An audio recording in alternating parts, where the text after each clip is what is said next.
Hello my friends, this is Utagamon. Welcome to another one of my benchmarking videos. In this video I'm going to benchmark Hitman on a single GTX 1070 paired with a Core i7-860.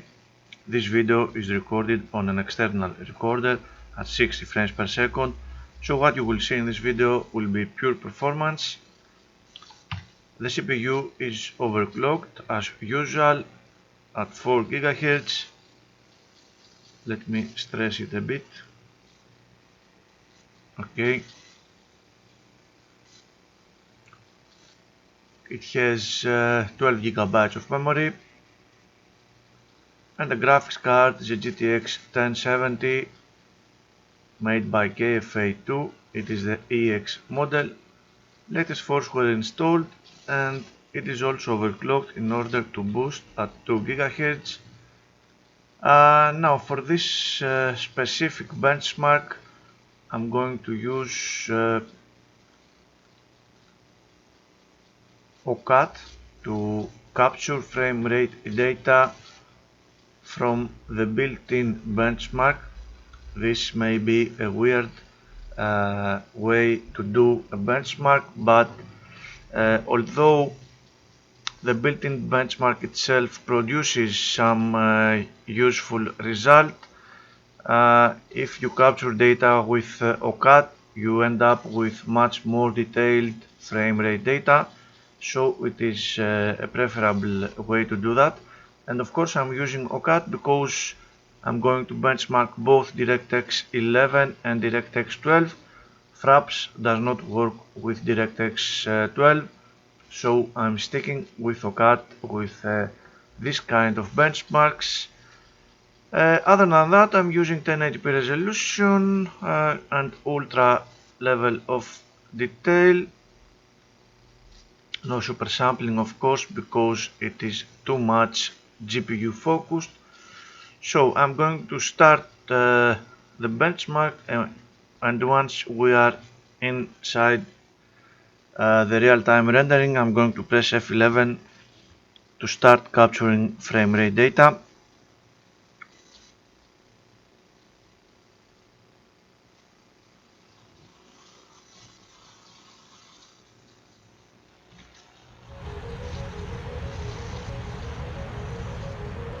Normally OCAT used to at least have an on-screen display for DirectX 11. I'm not sure why it is not working now. It is the new version of OCAT, but it collects frame rate data just fine. Do not worry, I have checked before recording this video.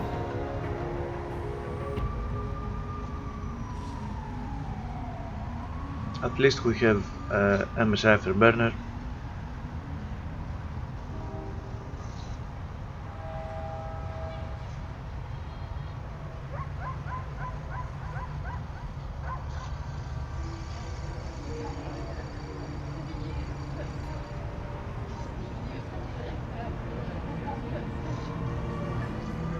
If you'll excuse me, Congressman, urgent matter. Do you enjoy your evening?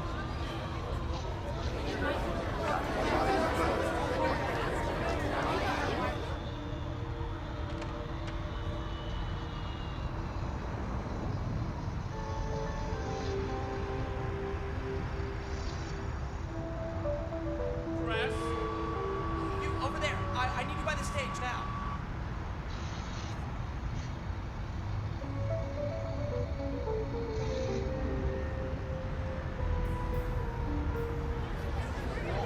Remember to lick your teeth. You don't want any lipstick there, do we? It'll make you look like unkempt sluts.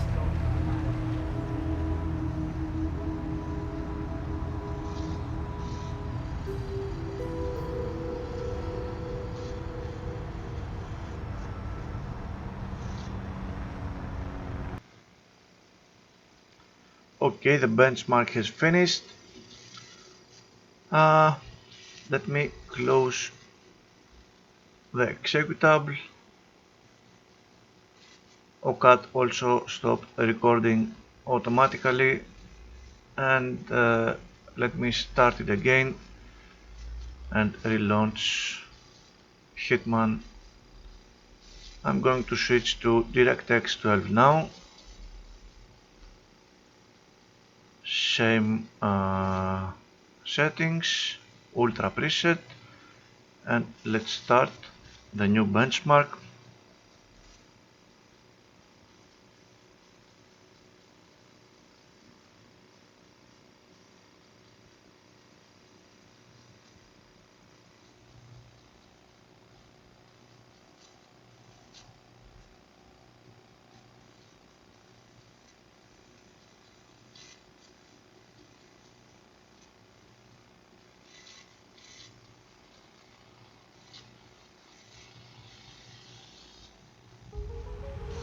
I'm starting the benchmark again.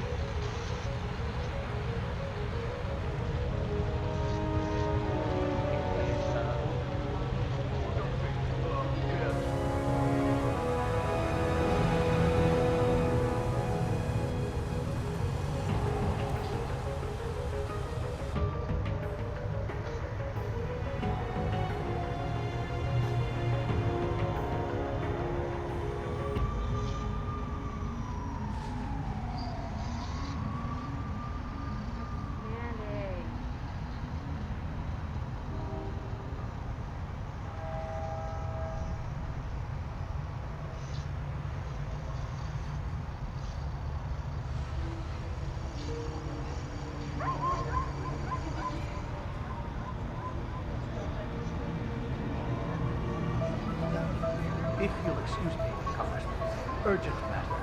Do enjoy your evening.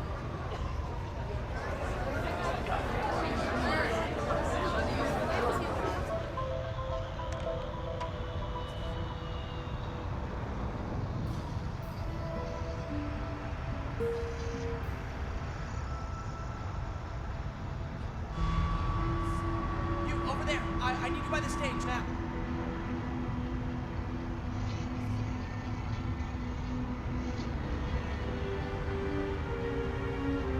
Okay, you next.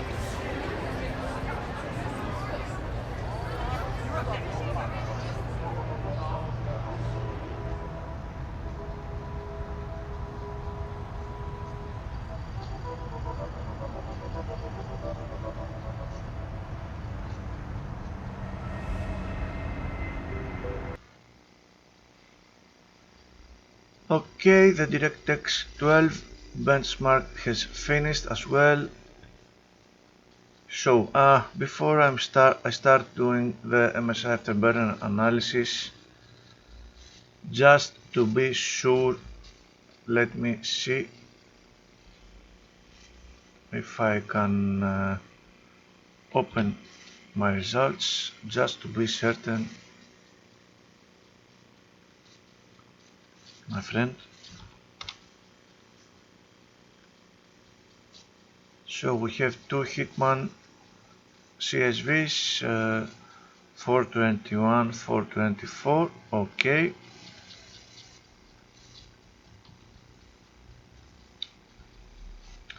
We can come back later.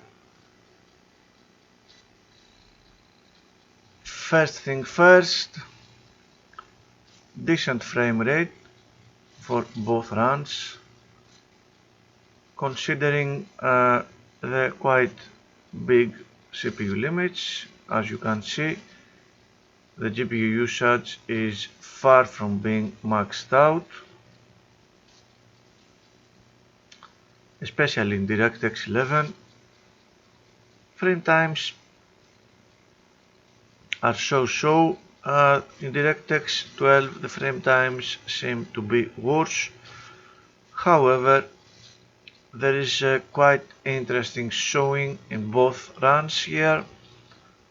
We do have some real activity on all cores of the CPU, the physical and the logical ones, so all is not lost. Especially DirectX 12 hyperthreading seems to be doing quite a decent job.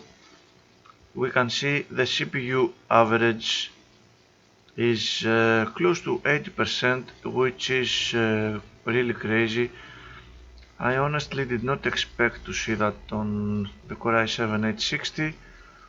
Of course, this will take a toll on the CPU temperature, which is okay-ish, not too bad. Very high load for the Core i7-860. I am honestly impressed.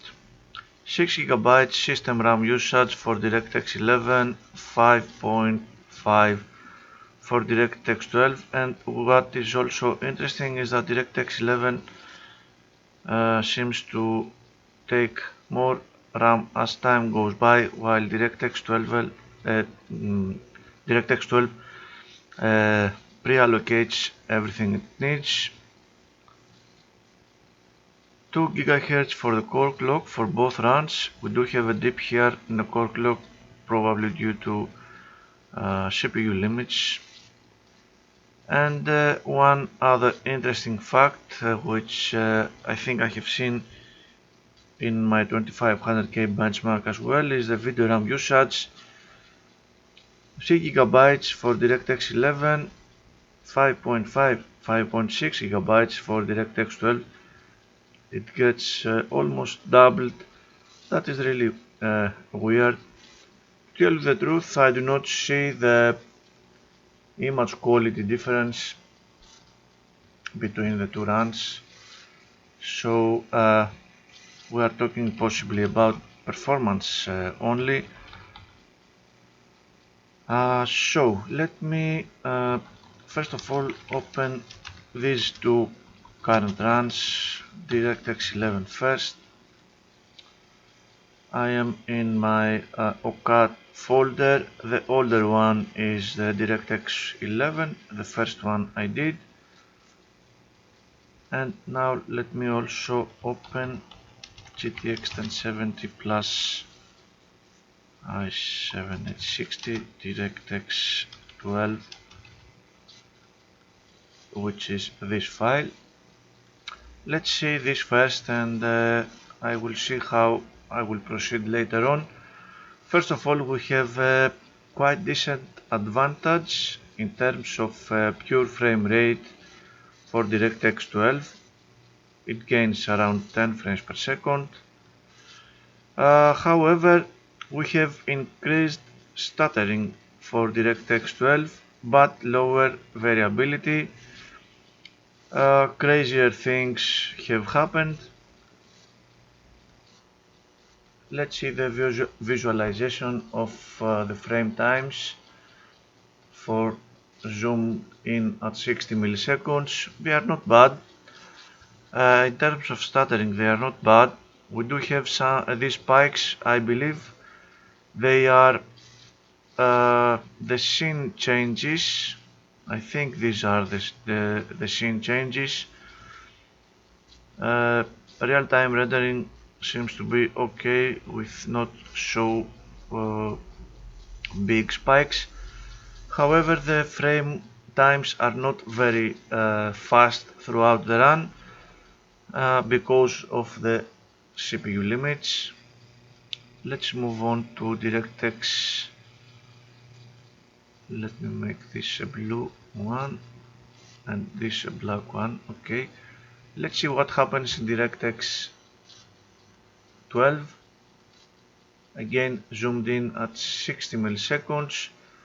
First of all, these spikes, which I think are coming from the scene changes, are bigger, so we have a bigger delay when changing from scene to scene. The rest of the frame times do not seem to suffer, they are okay. However, the system did register, OCAD that is, did register higher stuttering for DirectX 12. The comparable is still quite better, however, for DirectX 12, so I would say that it would be a more preferable shader path to play the game for this for a system like this one.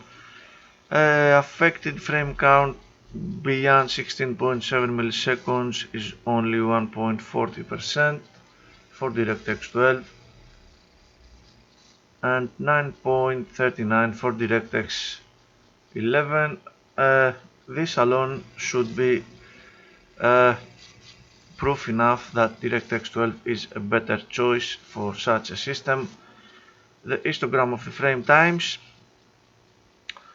not a bad accumulation of frame times. They are mostly at quite a low rendering level.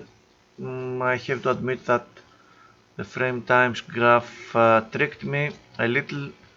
I saw these spikes in the frame times, but no, they are okay, no problem.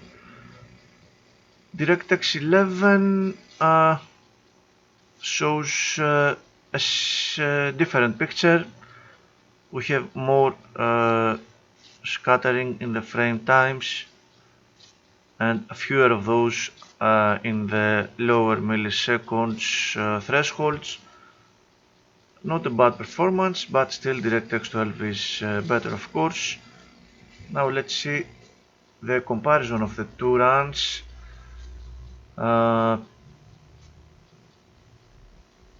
Indeed, in the black,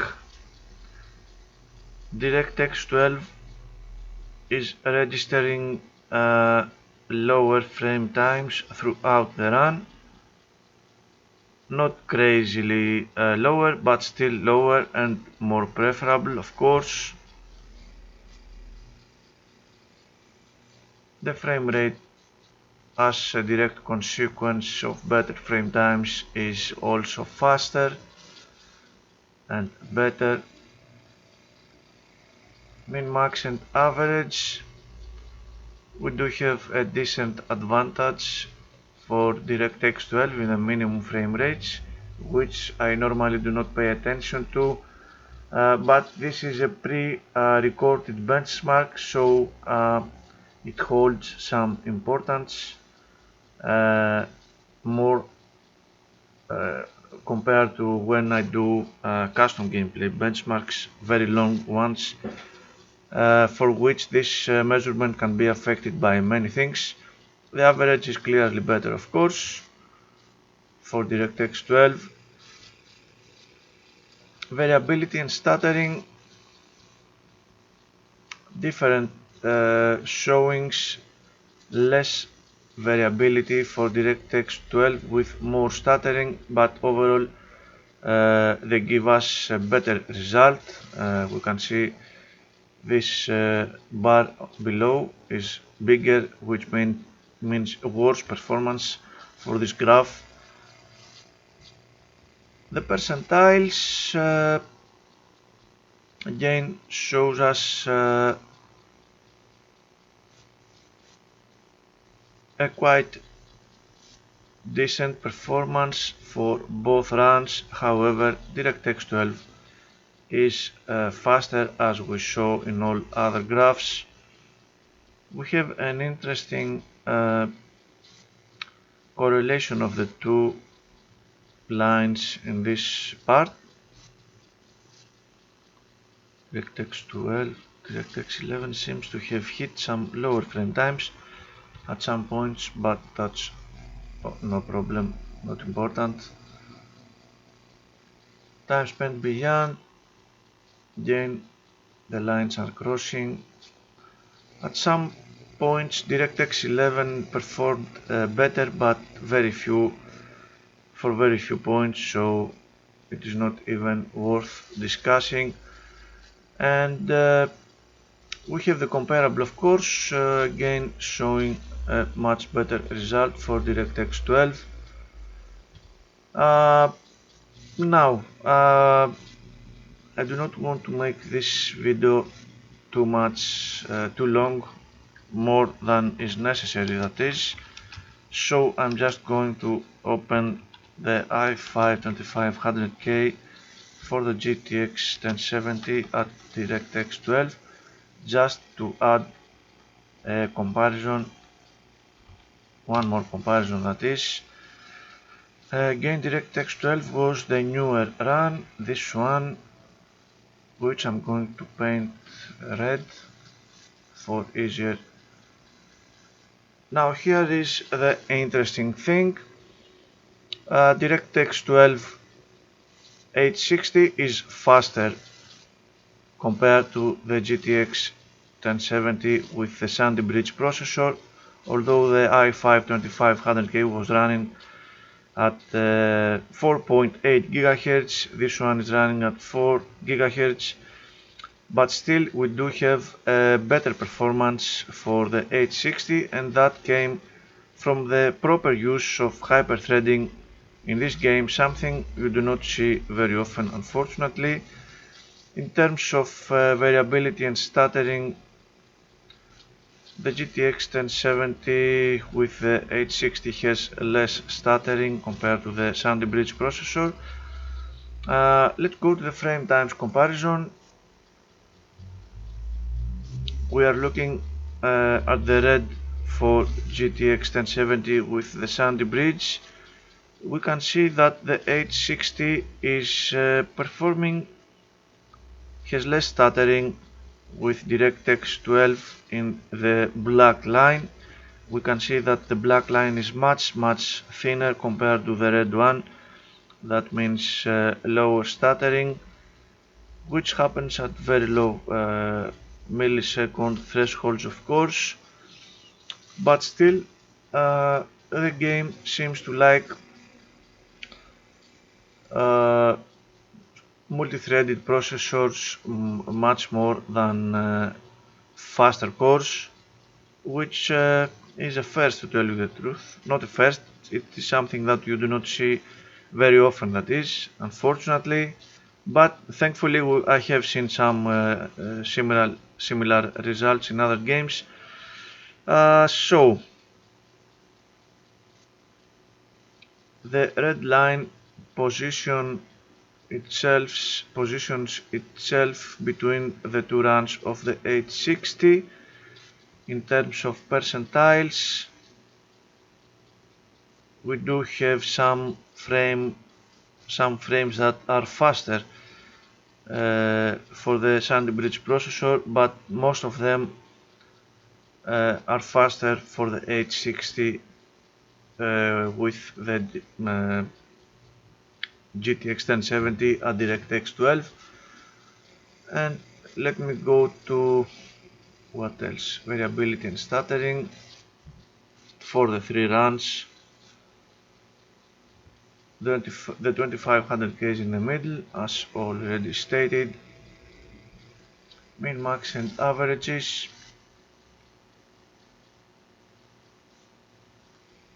Very interesting. And let's go to the comparable to finish and close this video. Again in the middle, very funny result, very interesting. Unfortunately, I do not have space to add in the DirectX 11 run for the i5, so I'm going to leave this out of this video. In any case, I hope you find these findings interesting. Thank you very much for watching. I will see you on my next video.